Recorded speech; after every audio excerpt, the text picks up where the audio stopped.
Hey, hello everyone. Sorry I'm running late with the video this week. Our son was down this weekend, so it was nice having him here. It was a very calm, quiet weekend, and we just enjoyed our time together. Good news is I took that reading part of that test and I passed. Whoa! So it's that part's done. Now I have two more parts, the writing and the math. Well, we'll make it. The one school I used to teach at across the hall was a math teacher, and I was the science teacher. And I didn't like math, and she didn't like science. Kind of weird, but it worked. So we'll be doing that this week. And we've done quite a bit this week. It's been very hot here. We're under extreme heat warning again today. Let me see, yesterday was 100. Today it's supposed to be 102 and feel like 110 something out there. So it's warm. You can feel it like radiating into the house. Even though we have the air on, you can still kind of feel it's not very cold outside or chillier. And I can tell Daisy is just laying on the floor. I think it's because the floor's colder, but the heat is still hard on them too. And so, yeah, Patrick came down Saturday, had all his paperwork this time, so was able to get on base. And we just had a good weekend together. He had I don't know what kind of grill you call it, but it works on propane, and he had it outside and made hamburgers, and we made and pork chops, and we made Sonda made a salad, a big salad, and we just all had a good meal, had a good weekend together, and he left today to head home. Matter of fact, it should not be long till he's home, because we 4 hours for him to get home. So it's not like it's a long distance. It's a long distance, but it's not a long distance. So one thing at a time. So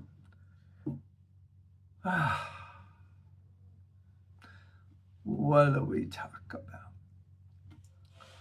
I don't know. It's been a very good weekend. So, oh, by the way, that job I applied for, I didn't get. But that's okay. That just means that is not the job the Lord wanted me to have. I just need something to do part-time to keep myself busy. And be able to go to doctor appointments and all that wonderful junk. Anyhow, another story for another day. Well, I've talked about New Orleans, and let's go back. Out in New Orleans, let's start at the military time. Well, I was 21 years old when I decided to go into the military. I know, right? What was I thinking? A lot of people by 21, they're finishing up their first years in the military. And I was just starting. So, but I have to tell you, there are so many neat things that I just had no clue. You know, there are some families that have generations of people in the military, family members in the military. I did not.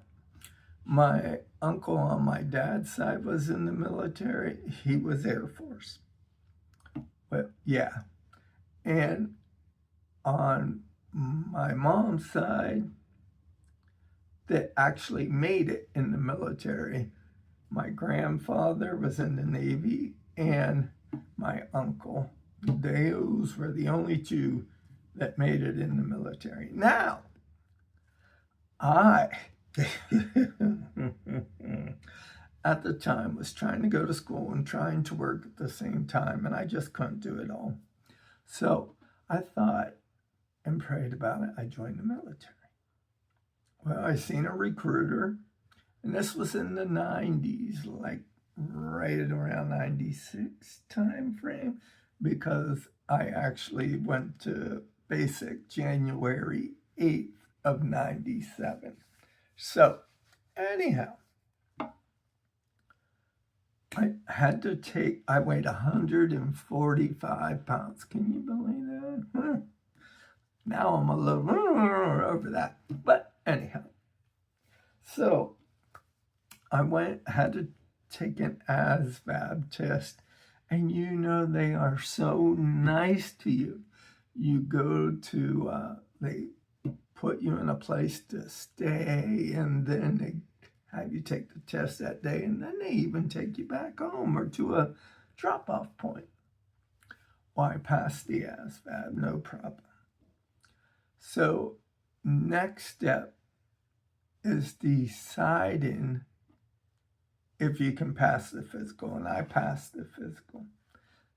Next thing, well, let's go back. I did not pass the hearing for the military. I went back a second time, but this time it was the old audio type things, and it wasn't really what I should have done, but it was something that happened anyhow. I figured it out like every so many beeps, every so many seconds it beeped, and I would push the button. So that's what I did.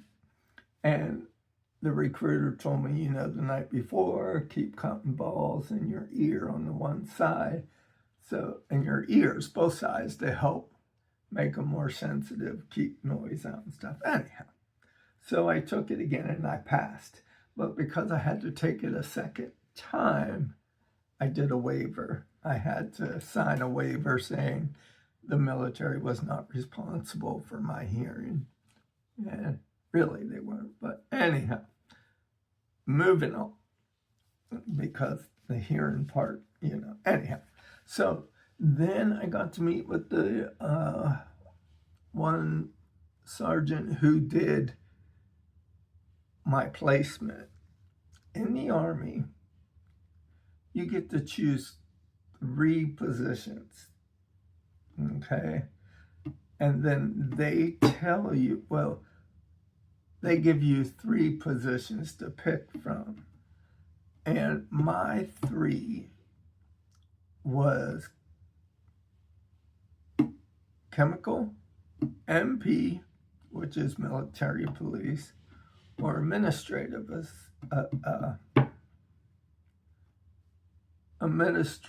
assistant clerk, okay? So, but the MP and the clerk had a 6-month wait-in list. Like, there was no major openings coming until 6 months. Well, chemical, I would have went in right away because they had openings. They were under strength, which chemical, you're always under strength, and you'll find out with my stories why. Anyhow, so I'll just put it in a little nutshell. We were those mean soldiers that made you wear those masks on your face. Yeah, a lot of people didn't like us. Anyhow, so I did the chemical route because I knew if I waited, I was not going to come back. So I went January to head to basic.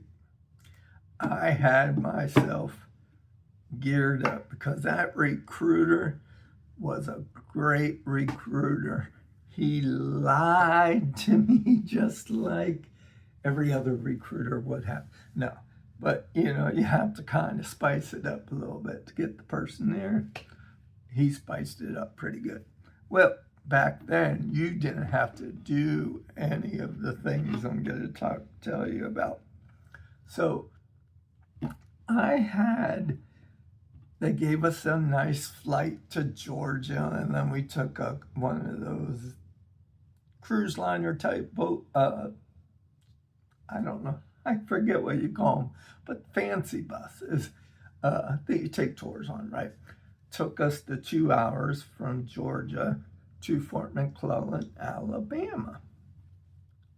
Well, we got there around midnight.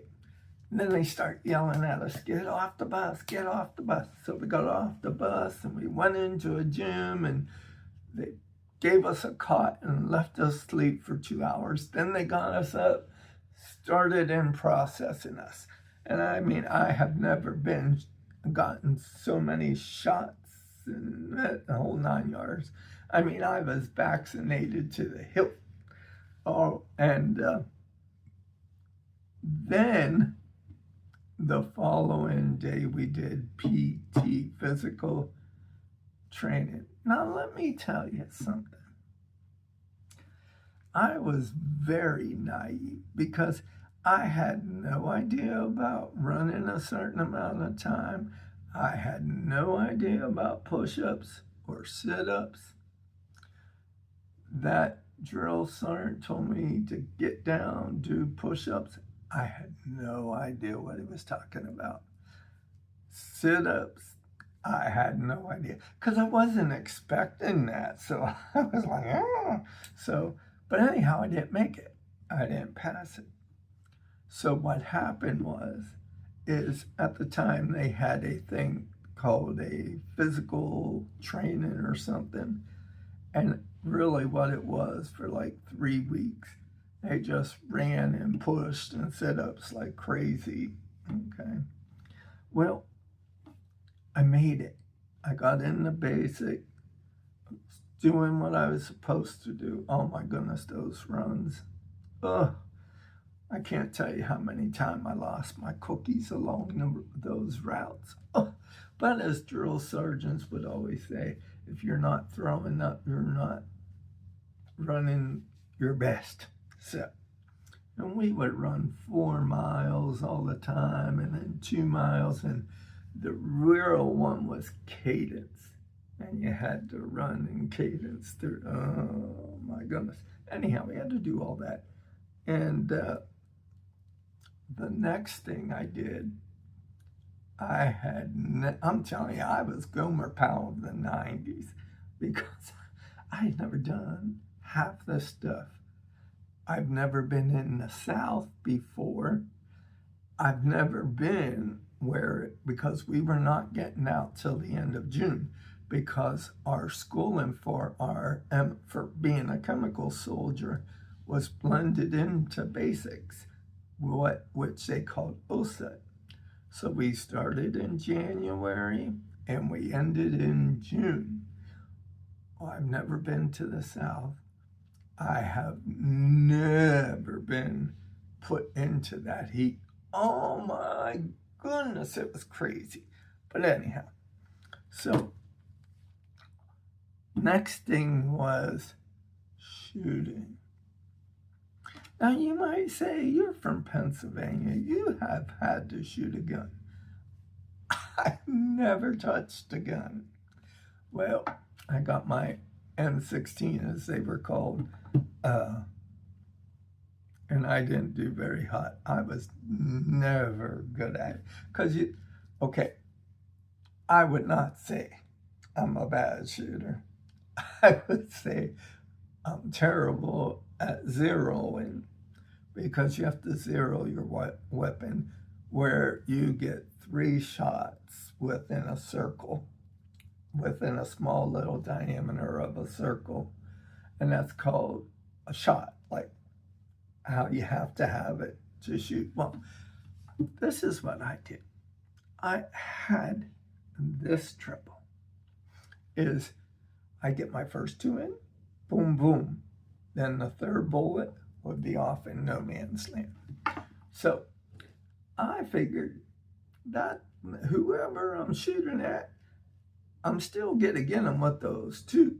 So, but anyhow, once I finally got through that part, it was actually shooting the targets. And they had these pop-up targets that would just pop up randomly at different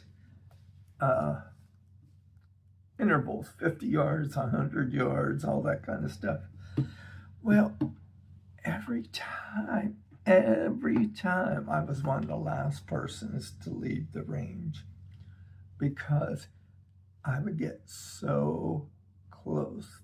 I'd be like 2 away from qualifying.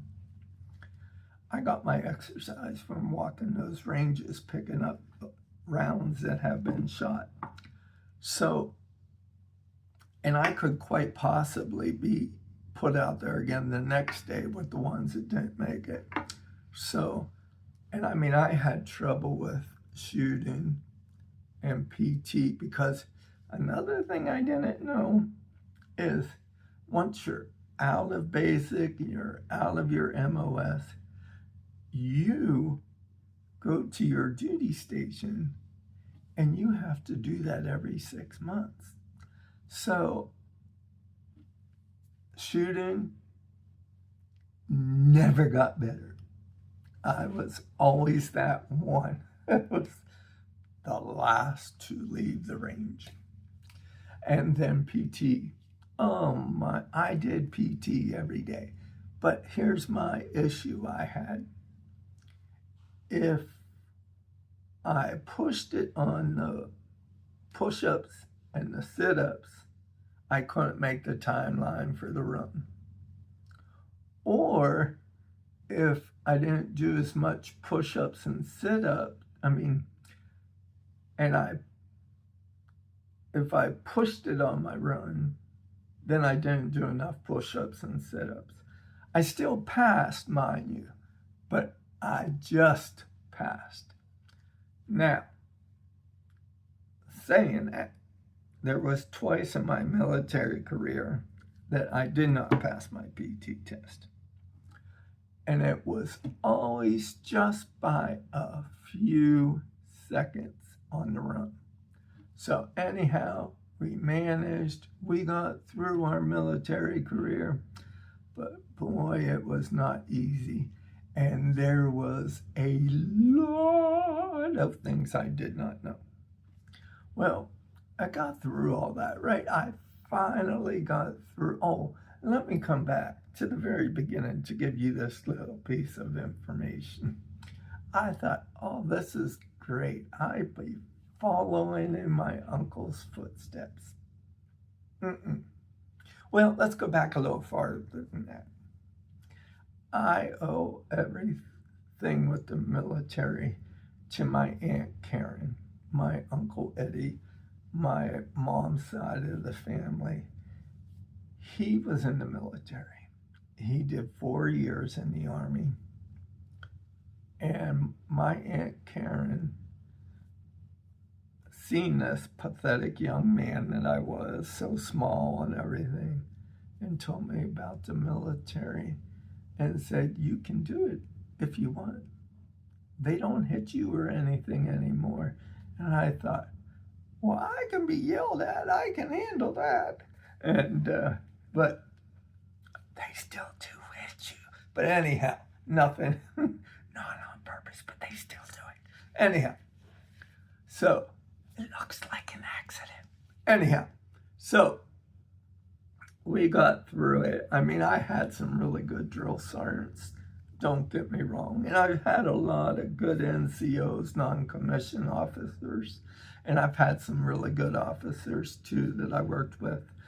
So, no, don't think it's a bad deal. I think it's a good learning experience, and it's an honor and a privilege to serve our country. But I will tell you this. I made it through OSUP Basic in the chemical school. It's one of those things you put on your bucket list that I did it, but never again. Well, anyhow, so I owe it all to my Aunt Karen, who talked me into going into the military. And thank you, Aunt Karen, because it changed my whole life. Anyhow, so now back to my Uncle Andy. I knew my Uncle Eddie was in the Army. I didn't know anything about my Uncle Andy. with the military. All I knew is he served. So I was excited. And they called me about a week before I was leaving. And my uncle, and I told him, and my uncle said, I was never in the Army. I was in the Air Force. I'm like, Air Force? You know, whole 9 yards. So now I live on an Air Force base, believe it or not, all these years later. But, I'll tell you, it was, but I'll finish up with this. When I graduated, right? After you graduate, they bring you all together and they tell you where you're going to next. Well, I had like a month worth of leave because I applied for that program, which I got accepted for, where you go back to your hometown and you work with the recruiters for 2 weeks. And I thought, you know what, after they put me through. So I went back and did that, and I had 2 weeks of leave that I used. Well, that you got anyhow when you graduated. Well, before we left, they started handing out assignments. Hawaii, my name wasn't called.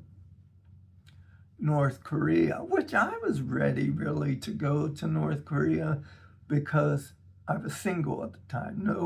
No immediate family, nothing. So that would have been a perfect time because North Korea was a year-long assignment that's a hardship tour because you can't have any family or anything with you. Nothing. Germany, nothing. Fort Leavenworth, nothing. Fort McClellan, Alabama. Private Carter, my name was called for Fort McClellan. Now at the beginning, remember where I said I did OSA? Fort McClellan, Alabama. The only thing I did was took my orders and I went to the 11th Chemical Company, which was 1 mile down the street on the post. So for my first 2, because I had to serve a 3-year active duty term. And so my first part of my career, I would go out for TDY, which are small trips and small assignments. But that's it. The rest, I was stationed there at Fort McClellan. And I would have been there my whole military career if I didn't re-enlist. So, but that's a different story for a different day, and we'll get into some more stories. Yo, I'm telling you, my life, it has been a roller coaster, but it's been a great life. So, anyhow, I'm getting on here a little long, so I need to get going. Hope you all have a good week. And remember, be positive. There's enough negativity in this world. We don't need to be a part of it. Okay, take care. Love you guys. Bye.